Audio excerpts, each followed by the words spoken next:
Retomemos nuestro estudio de la carta del apóstol Pablo a los Gálatas. Nuevamente vamos a continuar en nuestro capítulo 5. Estamos estudiando acerca de el fruto del Espíritu.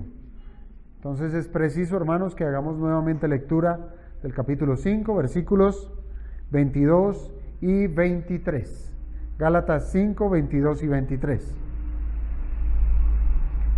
Dice la Escritura: mas el fruto del Espíritu es amor, gozo, paz, paciencia, benignidad, bondad, fe, mansedumbre, templanza.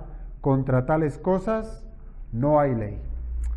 Amado Dios, te damos gracias, Señor, porque aún nos sostienes por medio de tu palabra y lo seguirás haciendo, Padre, hasta el final de los tiempos. Te rogamos hoy, amado Señor, que nos ayudes a tener una mejor comprensión acerca de las virtudes del fruto del Espíritu, para que sepamos, Señor, la manera de cómo seguir obrando de tal manera que no seamos de tropiezo para la obra del Espíritu Santo que mora en nosotros, y que pueda florecer, Señor, todos estos aspectos del fruto en medio de nuestro corazón, que seguramente, si somos salvos, todos ellos están en medio nuestro, pero que necesariamente, Padre, debiéramos estarlos regando para que crezcan y tengan una mayor esplendor en esta vida, en la cual tan necesaria es exponer este fruto del Espíritu para la gloria y honra de tu nombre. Te lo pedimos, Padre bendito, en el nombre glorioso de nuestro Señor Jesucristo. Amén. Podemos tomar asiento, hermanos. Hemos avanzado ya por algunos de los aspectos que tiene el fruto del Espíritu Santo, como lo es el amor, el gozo y la paz. Hoy vamos a comenzar con otro grupo. Habíamos hecho mención que estos 9 aspectos del fruto los podíamos distinguir en 3 grupos diferentes, siendo el primero, ¿sí?, el del amor, el gozo y la paz, un grupo que tiene como una apreciación especial en considerarlos con respecto a nuestra relación con Dios, aunque claro, tiene su amplia aplicación para con los hombres.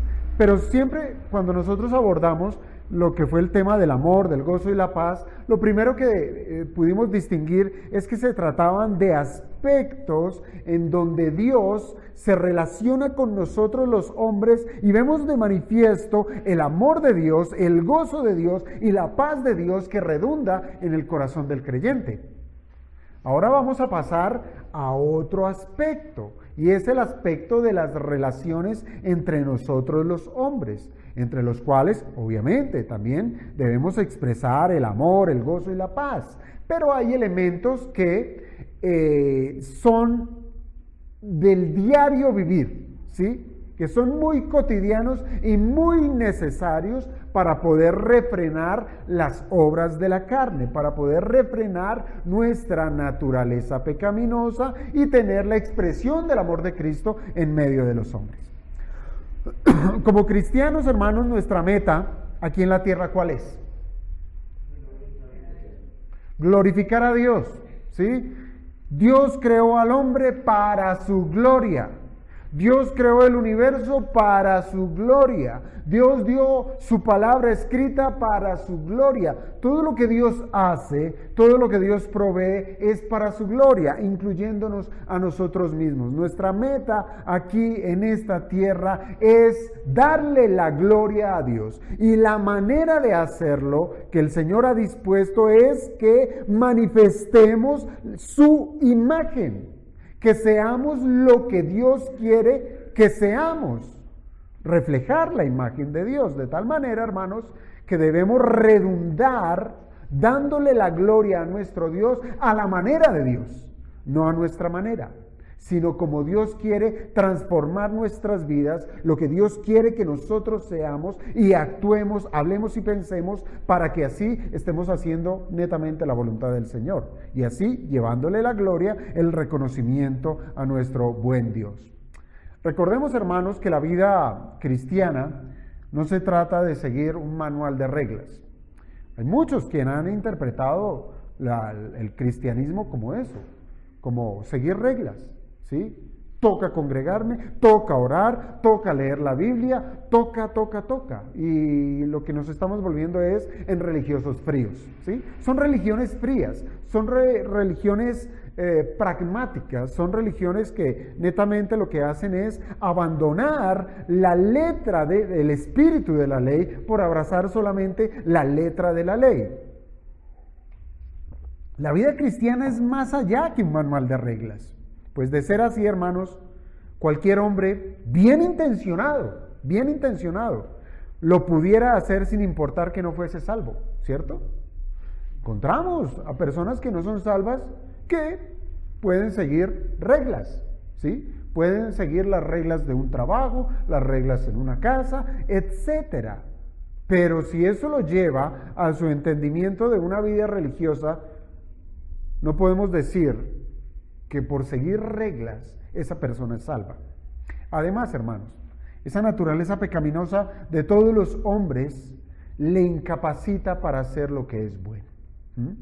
Y esto nos lleva entonces a considerar lo que somos ahora como creyentes, que somos una nueva creación, que ahora somos cristianos, que ahora estamos en Cristo, y esto tiene algo sumamente especial, y se trata, hermanos, de que Cristo, Dios mismo, en medio de nosotros, está haciendo cambios sustanciales, y eso los hace Dios en un creyente. ¿Por qué? Porque le ha dado al Espíritu Santo para que more en él y transforme la vida de esa persona.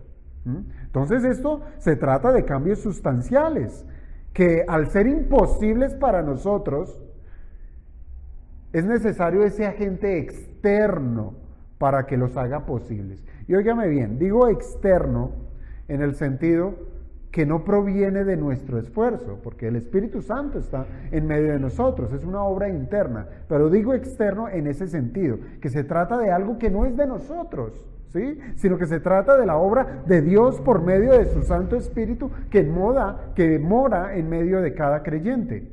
Ahora piensen esto. Nosotros pudiéramos saber del amor de Dios y aún así no pudiéramos amar a nadie si es que Dios no interviene, ¿verdad? Podemos leerlo, ¿sí? Un incrédulo lo puede hacer. Pueden estudiarlo, memorizarlo, etcétera. Pero aún así no pudiera amar a nadie conforme al amor que Dios demanda. ¿Por qué? Porque si Dios no interviene, ese amor no puede ser replicado. Pudiéramos experimentar el amor de Dios en el sacrificio de Cristo, ¿sí? Y que eso es lo que nos sucede como cristianos. Y si fuera por nosotros, seríamos lo suficientemente orgullosos como para replicar ese amor abnegado.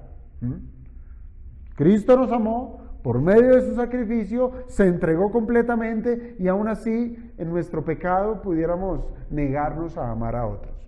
Entonces, hermanos, lo que debemos saber, si es que no lo sabemos, es que tanto el amor como el gozo, la paz y las demás virtudes del Espíritu son solo posibles por el Espíritu.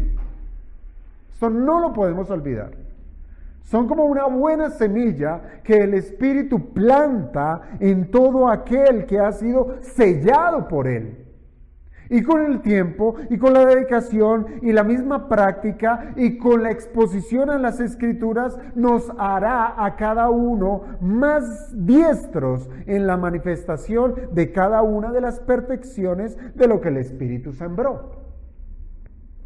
Como lo dijo el puritano John Owen, abro comillas, debemos entender que todo lo que es hecho en nosotros y todo lo que somos capacitados para hacer, que es santo y aceptable a Dios, es por el Espíritu Santo obrando en nosotros y con nosotros.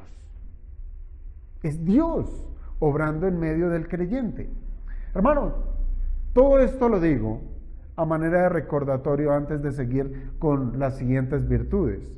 Pues si aún pretendemos a nuestras fuerzas replicar algo que desciende del cielo, cuyo autor es Dios, pues hermanos, esto va a resultar es en una réplica barata.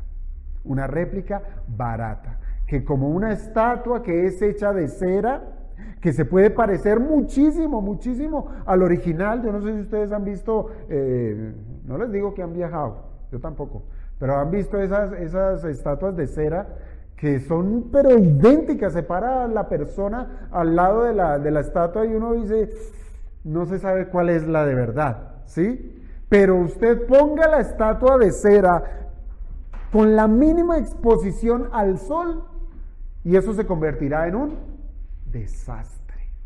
Es de cera, no es real. Puede parecerse, pero rápidamente se va. Usted puede decir, yo amo, yo tengo paz, yo tengo gozo, yo tengo paciencia, etcétera, pero expóngalo a una presión, ¿sí? A lo que cantamos hoy, en momentos de dificultad, en momentos de gran tensión, lo que estudiamos en Apocalipsis, el padecimiento de la iglesia, expóngalo a ello, a ver qué ha de pasar, si realmente es un fruto del Espíritu o es una obra de la carne. Hermanos, en un principio habíamos dicho que las virtudes del fruto del Espíritu, como les digo, algunos estudiosos de las Escrituras las pudieron agrupar de tres maneras. Ese primer grupo que atañe a las relaciones que como creyentes tenemos con Dios, en el amor, gozo y la paz.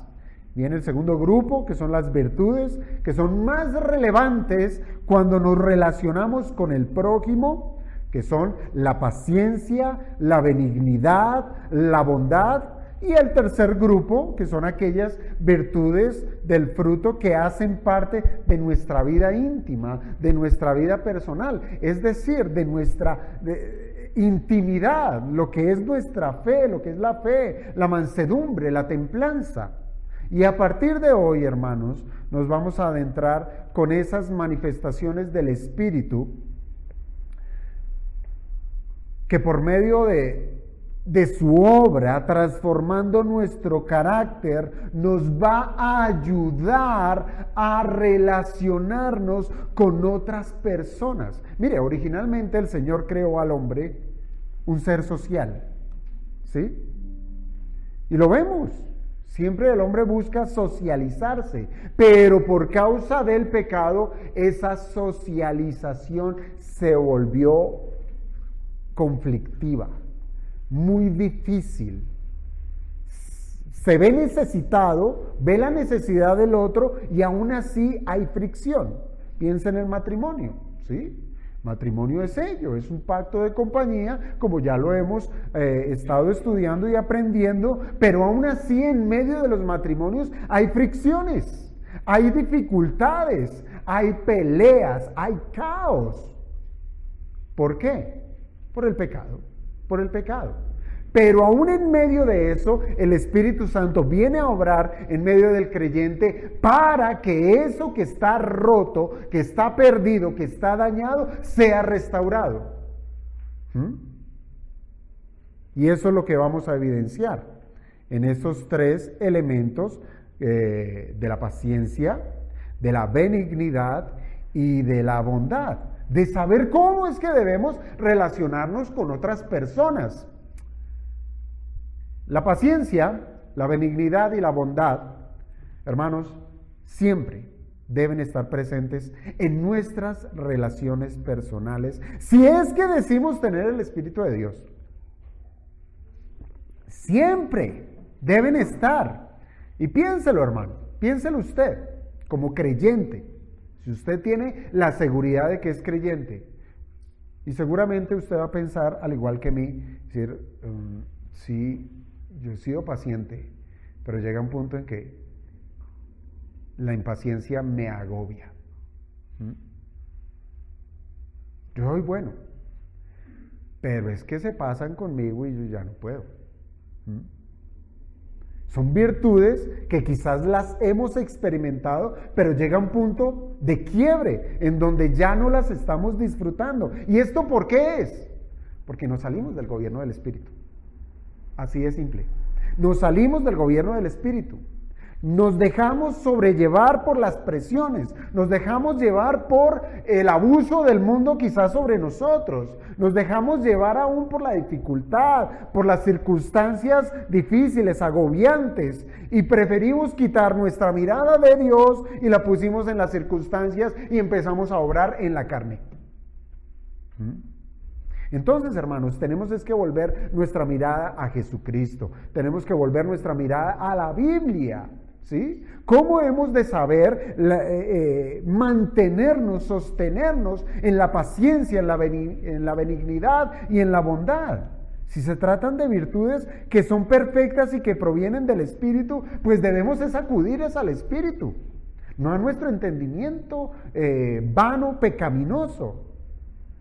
Por causa de nuestra resistencia al gobierno del Espíritu, y óigame bien a esto, y por la falta de exposición a la Escritura, es que nosotros caemos de la paciencia a la impaciencia, de ser bueno y generoso a resistirme a hacer el bien. Recuerde lo que dice la Escritura: haced el bien siempre, siempre, y siempre aplicaría a todo el fruto del Espíritu. Siempre. Entonces, hermanos, el llamado al día de hoy es que si hemos de expresar paciencia, benignidad y bondad, no lo miremos a nuestras fuerzas, sino es a la exposición de la Biblia y rogándole al Espíritu que aplique esa verdad a nuestra vida. Ahora bien, para empezar, hermanos, vamos a tratar con el aspecto de la paciencia, ¿sí? Que a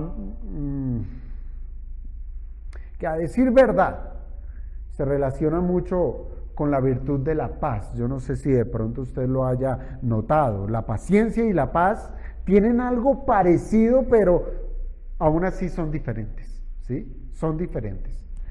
¿Qué es eso de la paz? ¿Ustedes lo recuerdan? Nosotros lo vimos hace 8 días, ¿cierto? ¿Qué es esa virtud de la paz? ¿En qué consiste? Recuerde. Orden, ¿sí? Tener orden, tener tranquilidad, y eso se manifiesta en una relación estable, ¿sí? La virtud de la paz consiste en tener esa relación adecuada con otra persona, gozando precisamente de eso, de armonía, gozando de amistad, de orden, de tranquilidad. Y esto es lo que experimentamos los creyentes cuando fuimos reconciliados con Dios, ¿recuerda usted? Y es la expresión, hermanos, que debemos tener en lo que se pueda para con todos los hombres. Eso es la paz. Y para ello, hermanos, habíamos traído como ejemplo a Job, ¿recuerdan? Quien a pesar de sus desdichas, él se mantuvo tranquilo, ¿cierto? Sabiendo que Dios está en control y que su relación con Él era de una amistad genuina que le hizo adorar inmediatamente que conoció su desgracia. Cosa muy diferente que le pasa al impío, que no tiene paz, que viene en la situación difícil y no tiene con quién acudir porque todos son enemigos suyos. No tiene a un Dios a quien acudir, porque él es enemigo de Dios. Ahora, si la paz de Job le hizo tener un espíritu tranquilo, un espíritu afable, un espíritu de confianza en Dios, manifestando que tenía una relación correcta con Él, hermano, existe otra virtud que floreció en Job cuando la desventura se presentó en su vida, y esa virtud es la paciencia. Es la paciencia. ¿Qué tan duchos están ustedes de la mitología griega? ¿Conocen las deidades griegas? Dentro de la mitología griega hay una imagen que nos puede ayudar a conciliar el significado de la paciencia, y es el personaje de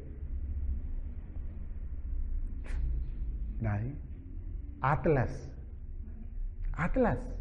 ¿Sí saben quién es Atlas? No saben quién es Atlas. Atlas es representado. Es interesante porque Atlas fue castigado para que sostuviera el cielo, ¿sí?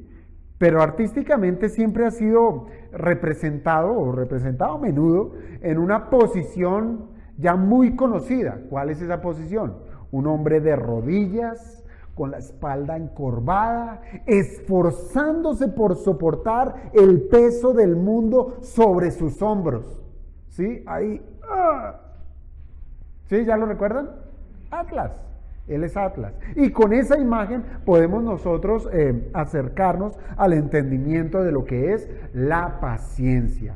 Hermanos, no necesariamente, óigame bien a esto, porque podemos caer en ese error, y muchas veces caemos en ese error, es que no necesariamente tener un peso sobre los hombros implica tener paciencia.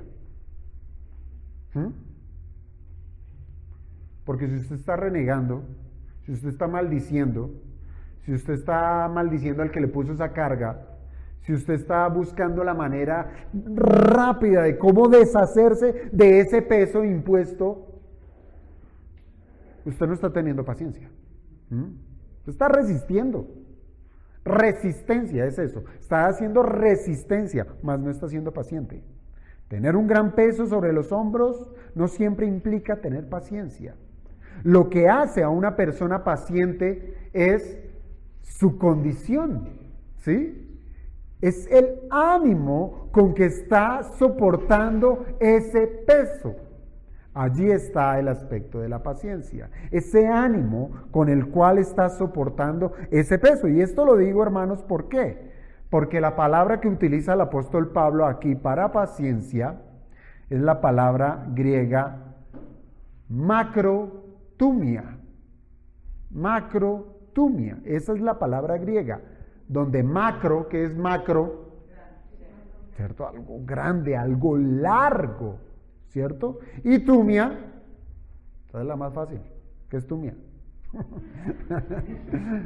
Temperamento, ¿sí? Macrotumia, ¿sí?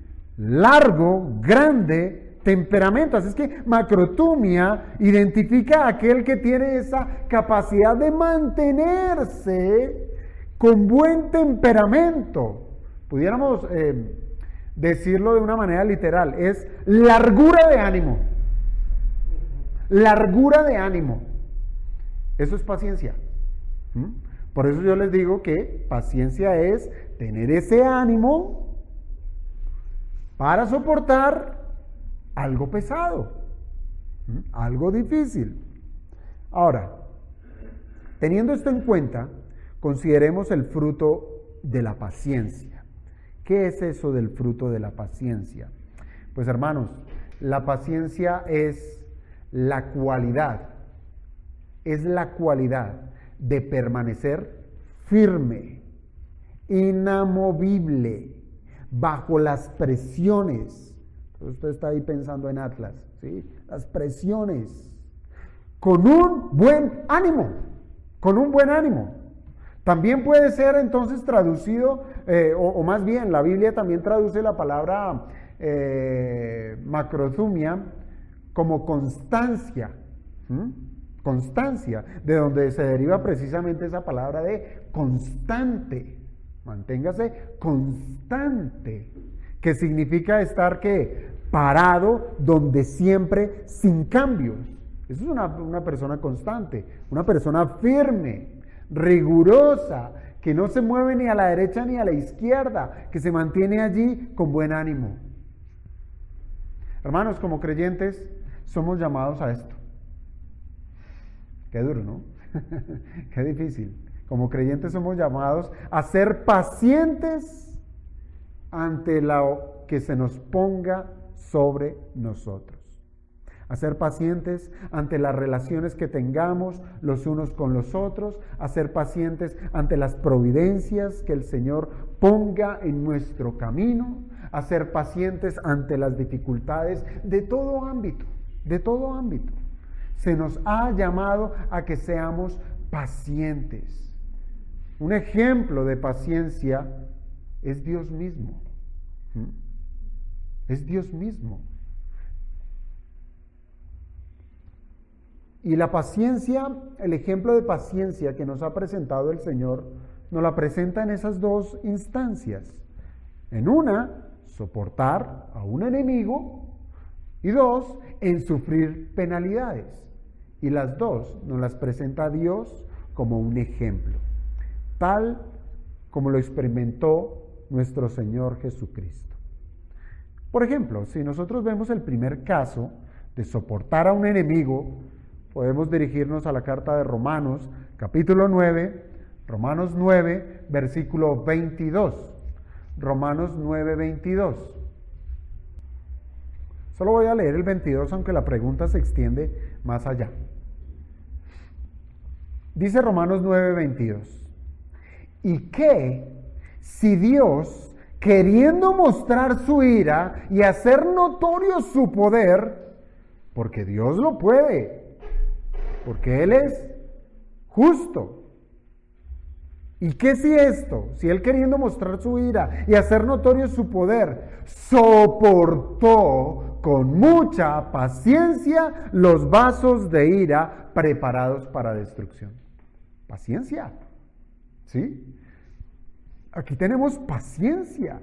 Y fíjese que desde el mismo Antiguo Testamento, más exactamente desde el mismo momento de la caída de Adán y Eva, Dios manifestó su paciencia con la humanidad.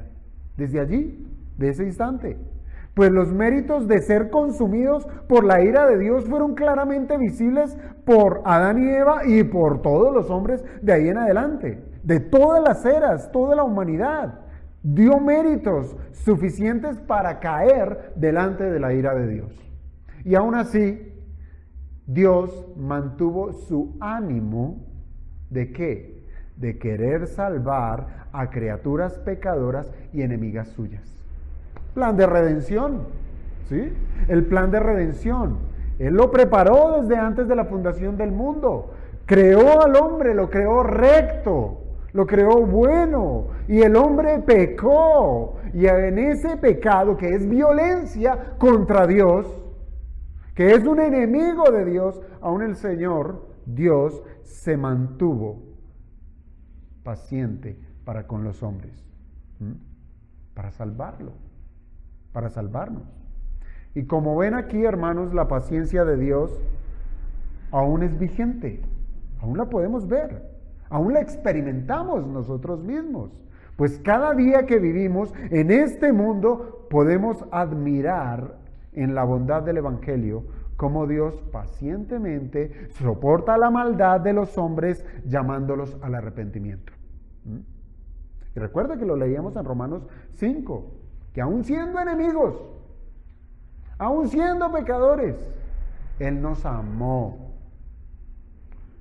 Cuando el Señor nos salvó, si nosotros pudiéramos graficarlo, nos salvó con un arma en nuestras manos, apuntándole directamente a su trono. De allí nos salvó el Señor, ¿sí? Nosotros, en la plena ofensa delante de Él, de allí nos salvó el Señor. Y hoy los hombres son así, diariamente, constantemente, ofendiendo al Señor, ofendiendo su santidad. Aún así el Señor es paciente, es paciente.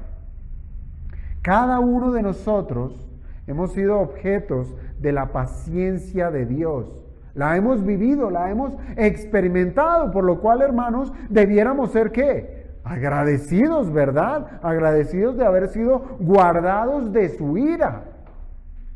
Hoy mismo, hermanos, hoy mismo, hoy, en este mismo momento, esta misma hora, en este mismo minuto, los hombres se levantan con la oportunidad de vivir un día más.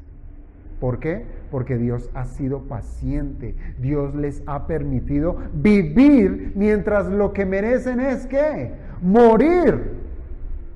Y es así como Dios soporta a todos los pecadores con muchísima paciencia, guardándose de ¿qué? De consumirlos para darles la oportunidad de que se arrepientan. Que se arrepientan. Es la paciencia de Dios sobre ¿quiénes? Sobre sus enemigos.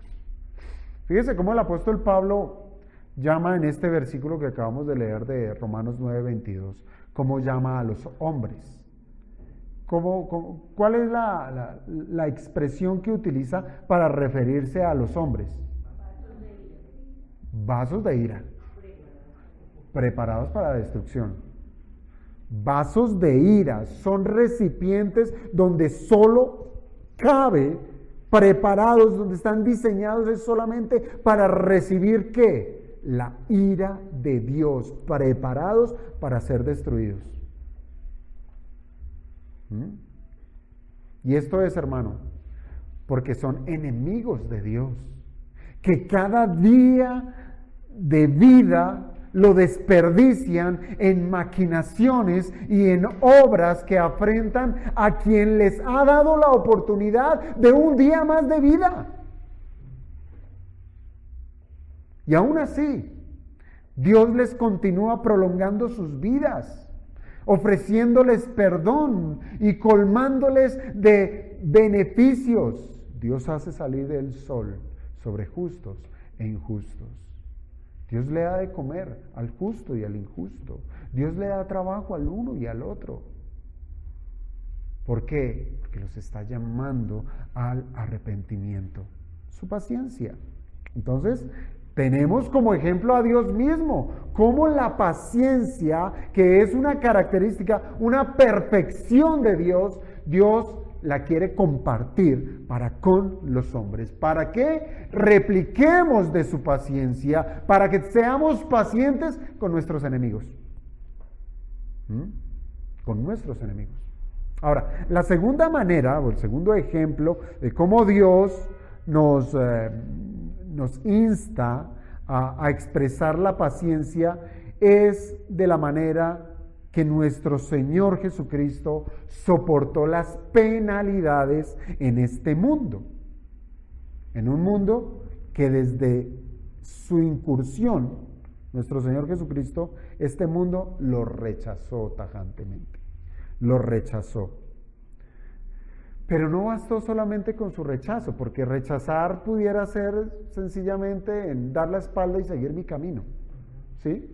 Pero no solamente el Señor fue rechazado, no bastó con ello, sino también el mundo trajo todo tipo de aflicción que lo llevó hasta la muerte misma. Sufrimiento, penalidades, dolor. Claro, hermanos, que esta expresión de la paciencia se deriva de soportar a los enemigos. ¿Por qué? Porque los judíos se volvieron su espalda al Señor, fueron sus enemigos. El imperio romano fue enemigo del Señor. El incrédulo es enemigo del Señor. Pero Dios el Padre no era enemigo. Y aún así trajo aflicción sobre la vida del Señor. ¿Por qué? Porque Él fue preparado para soportar el pecado del mundo. Con esa presión que llevó nuestro Señor en esta tierra,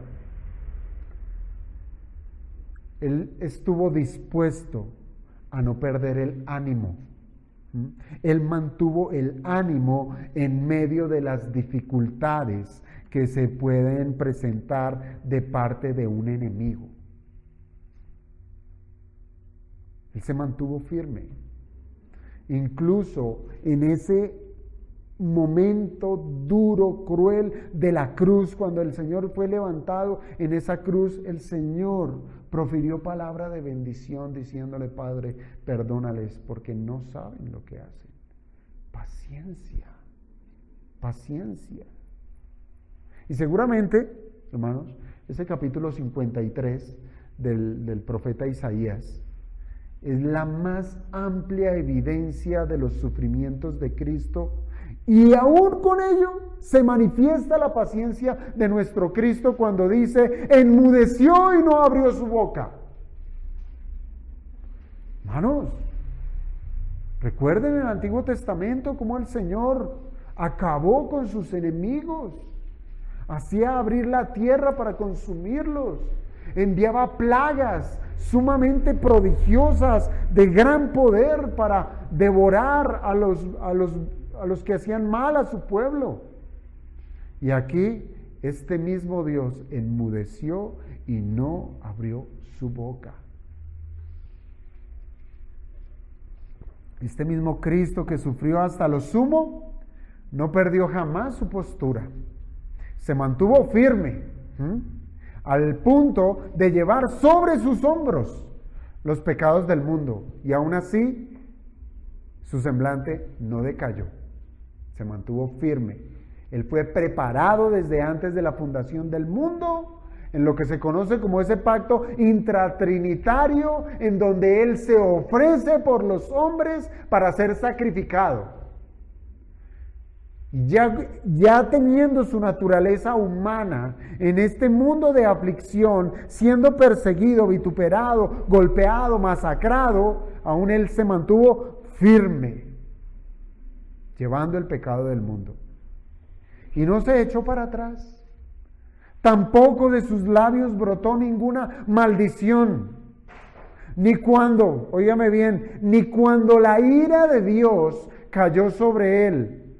Nuestro Cristo se mantuvo inconmovible, sabiendo que la voluntad de su Padre era buena y su sacrificio era acepto. Es a esto a lo que nos llama la Escritura, a mantenernos firmes en medio de la aflicción, que no profiramos, no salga de nuestros labios maldición, que no salga enojo, que no salga ira. Y quiero que recuerden, hermanos, que cada virtud del fruto del Espíritu tiene como base el amor. Nuestro Cristo fue paciente por amor. Nuestro Cristo fue benigno por amor. Nuestro Cristo fue bueno, fue misericordioso, tuvo compasión de los hombres por amor.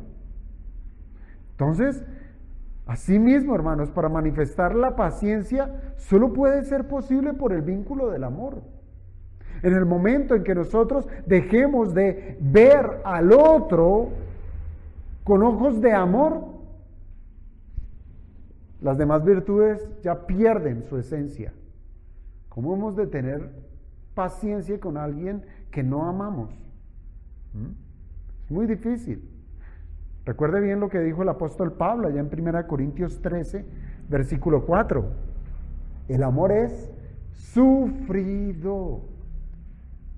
Todo lo sufre, dice más adelante.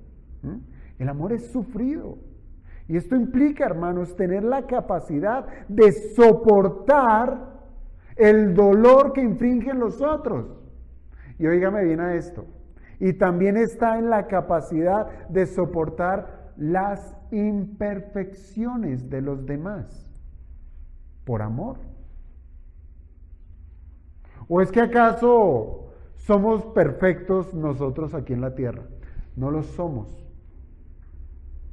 Soportaos los unos a los otros, dice el Señor. ¿Y esto qué implica? Tenga paciencia aún por las imperfecciones que tiene su hermano. Si Dios, el Padre, y Dios el Hijo, soportaron pacientemente a sus enemigos, hermanos, de la misma manera debemos hacerlo nosotros, regulando nuestra conducta y no dejándonos vencer por nuestras pasiones pecaminosas, manifestando las obras de la carne que ya hemos visto en los versículos 20 y 21 de Gálatas 5. Si nosotros nos dejamos llevar es por nuestra carne, ¿qué brota? Enemistades, pleitos, celos, iras, contiendas, disensiones, herejías, envidias, homicidios. Todo esto ya lo abordamos.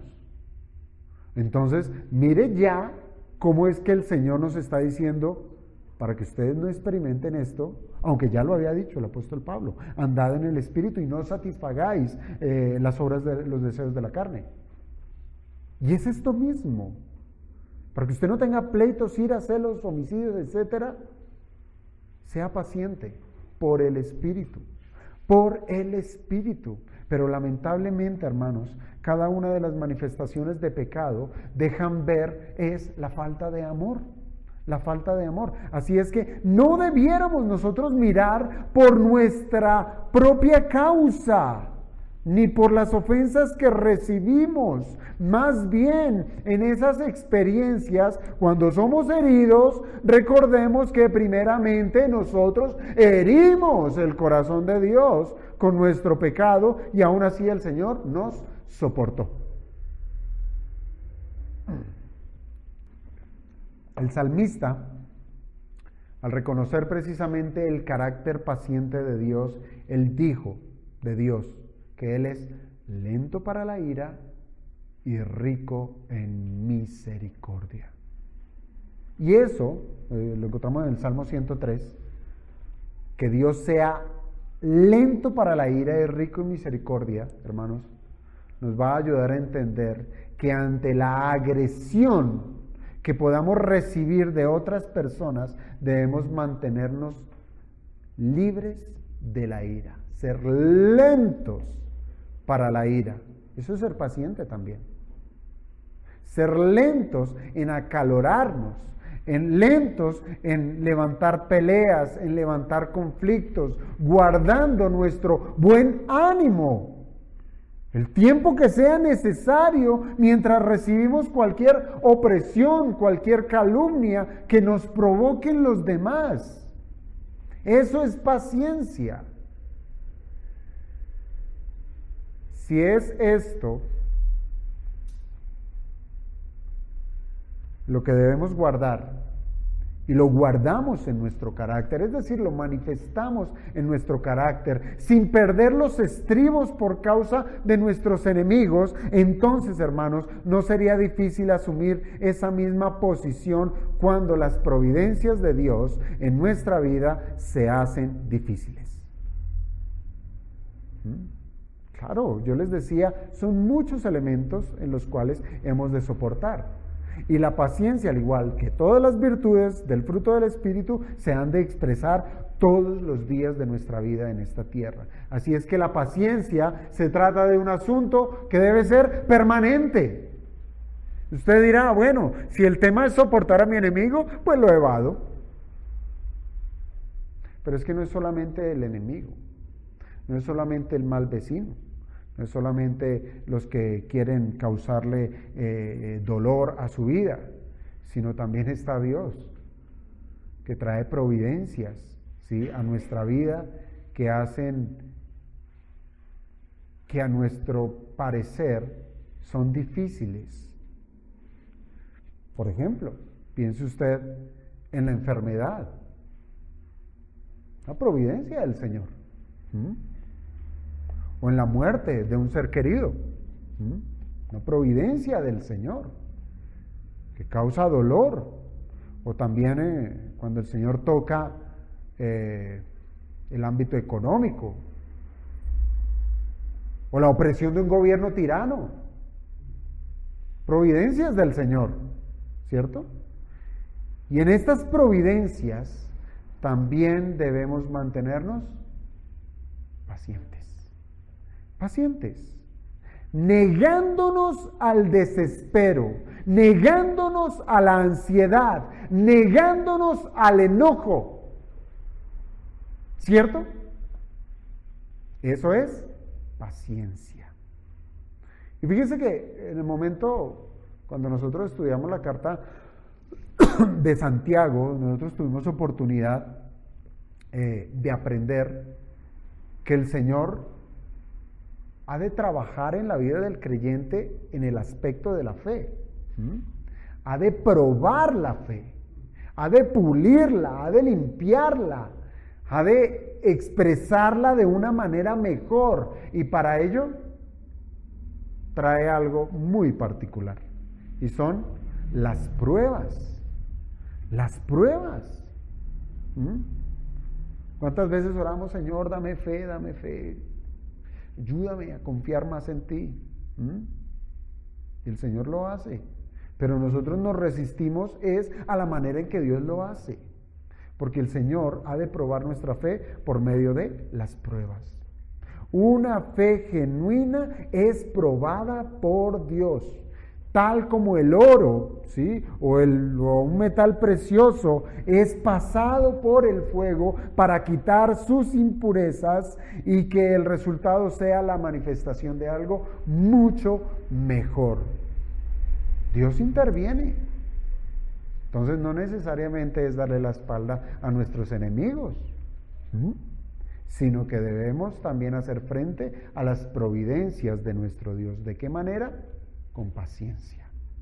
Dios ha de traer pruebas al pueblo, a su pueblo, pruebas que resultan en la manifestación de la paciencia. Allí es donde va a brillar la paciencia. Bien dice Santiago 1:3, sabiendo que la prueba de vuestra fe produce paciencia.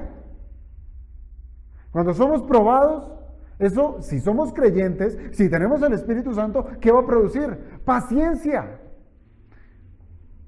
Cuando la fe es probada, es una oportunidad de desarrollar la capacidad de soportar esa prueba.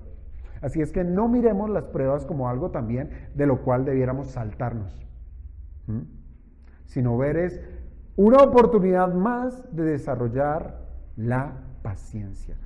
Hermanos, no hay mejor gimnasio para desarrollar la paciencia como lo son las pruebas. Las pruebas. ¿Cómo sabemos si realmente confiamos en Dios? ¿Cómo? ¿Cómo realmente sabemos si nuestra fe es genuina? ¿Cómo realmente podemos distinguir si amamos a Dios y creemos que Él es el soberano, el Rey, el sustentador, nuestro Padre, etcétera? ¿Cómo lo sabemos? Hermanos, hoy en día muchos confían en Dios, pero de labios. Pues cuando el Señor nos arrincona con sus dificultades, ahí viene el llanto, ahí viene el quebrantamiento, ahí viene la queja, ahí viene la especulación, ahí viene un malestar en su estado. No se mantiene firme. Solo hay dos caminos.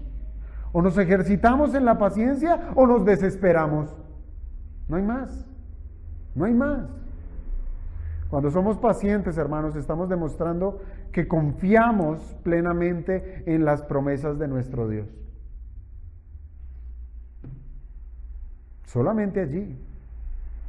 Y podremos decir, al igual que lo dijo Job, en una situación tan difícil como jamás nunca nadie de nosotros lo hemos experimentado. ¿O sí? ¿Qué dijo Job? Yo sé que mi Redentor vive. Mire, él está llevando esto a un ámbito muy particular. ¿Sí? A un ámbito muy particular.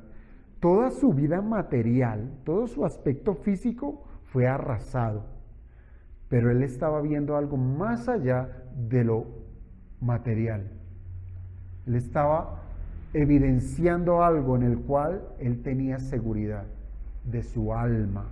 Yo sé que mi Redentor vive y al fin se levantará sobre el polvo y después de deshecha esta mi piel, en mi carne he de ver a Dios, al cual veré por mí mismo, y mis ojos lo verán, y no otro, aunque mi corazón desfallece dentro de mí. Jamás Job pensó en que fuera restituido económicamente. Jamás él dijo, yo sé que mi Señor me volverá a dar una casa, yo sé que mi Señor me volverá a dar animales y tener una familia próspera. No. La paciencia le llevó a entender que todo esto es efímero. Igual, desde Santiago lo estudiamos. La vida del hombre es niebla.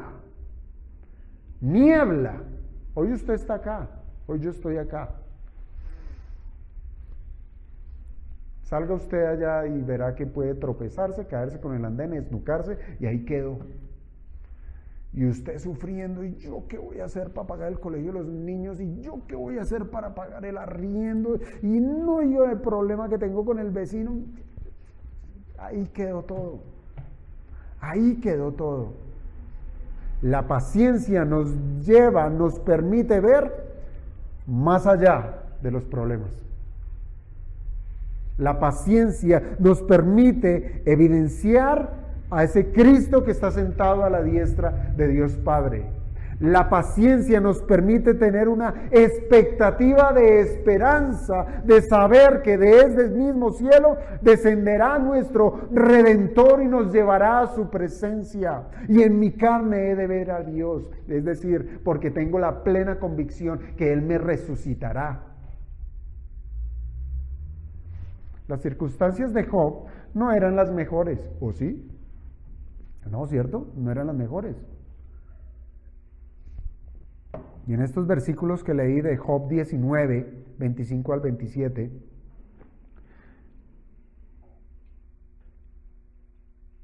no se oculta esta realidad. Bien lo dice, su piel está deshecha, su corazón desfallece dentro de él. Era una situación sumamente crítica, pero sin importar qué tan duras fueran las pruebas, Job las soportó.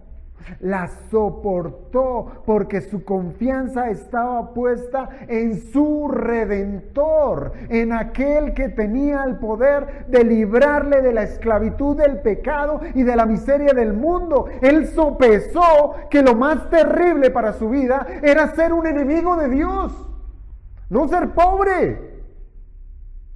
Ese no era el problema. Ese no es el problema. El problema no es el hambre, el problema no son los zapatos rotos, el problema es el pecado, a lo cual Job sí lo vio y lo sopesó y entendió que él sí tenía la solución en Cristo Jesús. Paciencia, paciencia. Hermanos, hay muchos elementos que son contrarios a nosotros estando en Cristo. Es decir, serán muchas las aflicciones a las cuales debemos estar preparados en afrontar y será de vital importancia que la paciencia esté en constante desarrollo. O si no, fácilmente podemos caer en negar la fe. En negar la fe. Y lo veíamos cuando estudiábamos en Apocalipsis, como algunos, por no perder su trabajo, por no perder su estatus económico, decidieron participar de los ídolos, apostatar de la fe. Vender la primogenitura por un plato de lentejas. Vender su bienestar espiritual por estar económicamente bien.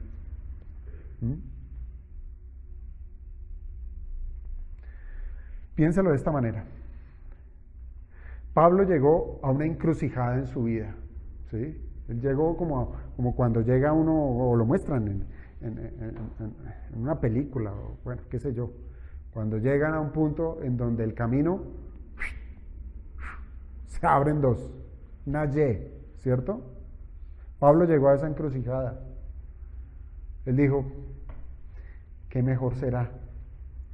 ¿Vivir en este mundo para Cristo?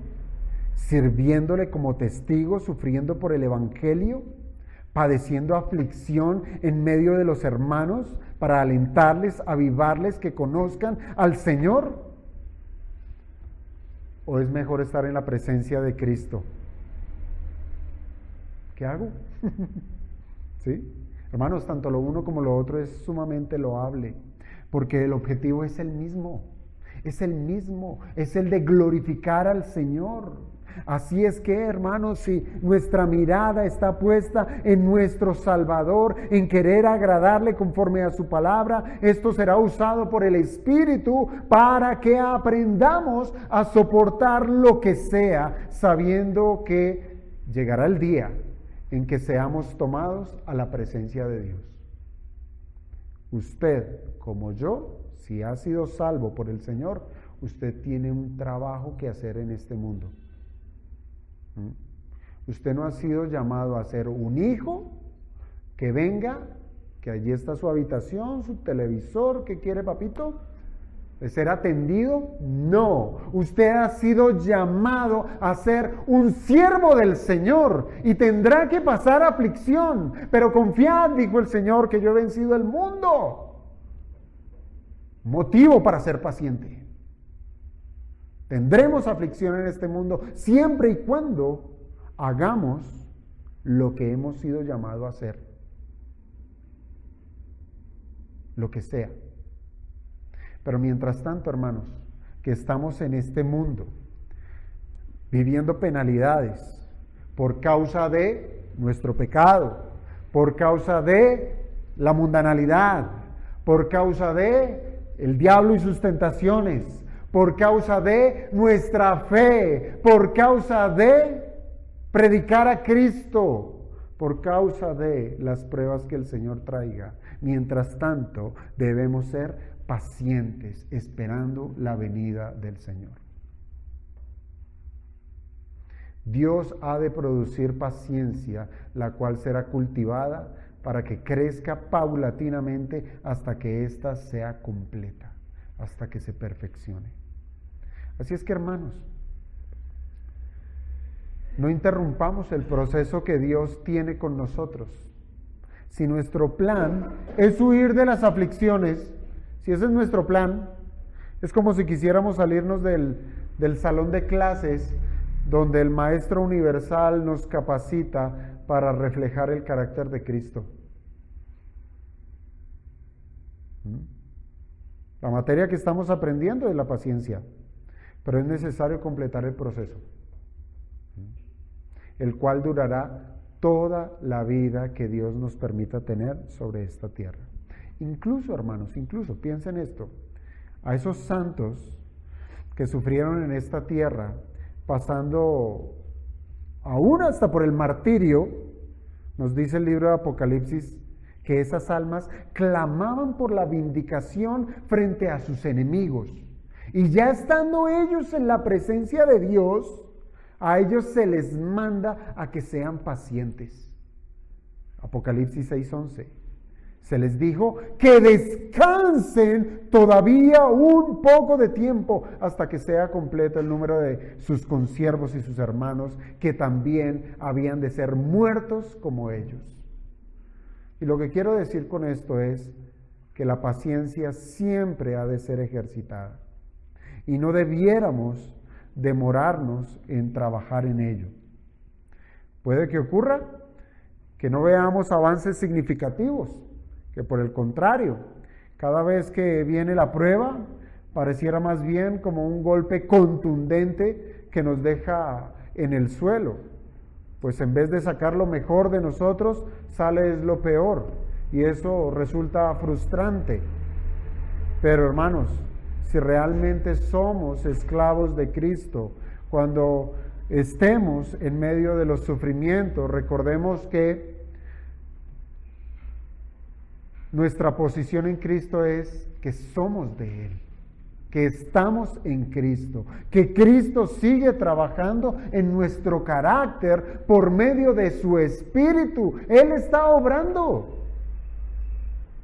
Cuando nuestra confianza en Cristo sea probada, todos los apegos de este mundo, óigame bien, todos los apegos de este mundo, el trabajo, la familia, aún nosotros mismos, van a perder su fuerza. Pues Cristo es todo lo suficiente y su voluntad será una realidad latente al considerarla como buena, como agradable y perfecta. Así es que, hermanos, cuando venga la prueba, no quitemos la mirada de nuestro Cristo. Pero eso es lo primero que hacemos y ahí es donde nos equivocamos. Ahí es donde nos equivocamos. Donde viene nos desestabilizamos y como que perdemos el norte. Y lo que debemos hacer en medio de la dificultad, en medio de la prueba, en medio de la aflicción, es mirar a Cristo, es mirar la Escritura, es buscar sabiduría de Dios. Y me gusta traer siempre esta porción de la Escritura en mente porque aplica muy bien. Recuerde al apóstol Pedro, ¿sí? Que solo le bastó el distraerse por un instante al ver esas fuertes olas, ver los relámpagos, ver esa gran tempestad. Quitó por un instante la mirada del Salvador. ¿Y qué le pasó? La prueba, la dificultad, la presión lo consumió, lo hundió. Pero nuevamente levantó su mirada al Señor y le dijo: Señor, sálvame. ¿Y el Señor qué hizo? ¿Qué hizo? Lo salvó. Obviamente lo reprende, le dice: hombre de poca fe, ¿sí? ¿Qué poca fe tienes, Pedro? ¿Por qué dudaste? ¿Por qué dudamos en medio de la aflicción? ¿Es que acaso dudamos que el Señor trae victoria? ¿Será que dudamos que debemos de perder la salvación? ¿Será que dudamos que todo esto es perecedero y que para nosotros se nos ha destinado una corona que no perece? ¿Por qué tenemos poca fe? Si somos conscientes, hermanos, de la importancia de la paciencia, sabremos responder a la pregunta: ¿qué hacer cuando estamos rodeados de problemas? ¿Hemos de huir? ¿Hemos de rechazar el trato de Dios para nuestra vida? Quizá, hermanos, no podamos, y eso va a ser así. No vamos a poder elegir las pruebas. Ay, no, Señor, yo quiero que pruébame es por el lado de la salud. Sí, no, por el lado de las finanzas no. Por el lado de la salud, yo, sí, más bien ahí sí le aguanto. ¿No? Nosotros no vamos a elegir nuestras pruebas. No podemos ni siquiera planificarlas, de decir: ay, Señor, espérate a final de año, espérate que mis hijos ya estén grandes, espérate. No, eso no está dentro de nuestra potestad. Pero sí hay algo que podemos escoger. ¿Sí sabe? ¿No sabe? ¿Sí sabe? ¿Qué podemos escoger? ¿Qué podemos escoger en medio de la prueba? Podemos escoger la reacción que hemos de tener enfrente de esa prueba. O tiene paciencia o se desespera. Las pruebas producen, hermanos, las pruebas producen una unidad más sólida con Cristo. Cada vez que somos probados, somos llevados a un nivel mayor de paciencia. En nuestra confianza es: el mundo se puede desboronar al lado de nosotros. El Señor está en control. El Señor está en control. Eso se llama madurez. Eso es un proceso constante de madurez. Y por eso es necesario que la paciencia tenga su obra completa. Que cada vez nos parezcamos más a nuestro Hacedor, y en aquel día, cuando Él vuelva, la obra que Él comenzó, Él la perfeccionará al punto de que no nos falte absolutamente nada, pues en Cristo está esa perfección. La paciencia plena, completa. Así es que oremos, hermanos, para que el Señor nos ayude, ¿sí?, a poder contemplar. Fíjense, tantos testimonios que encontramos en la Escritura de personas que en una manera tan dura y cruel dieron aún sus vidas y aún así se mantuvieron gozosos delante del Señor, porque ellos no eran de este mundo. Y nosotros, si somos creyentes, no somos de este mundo.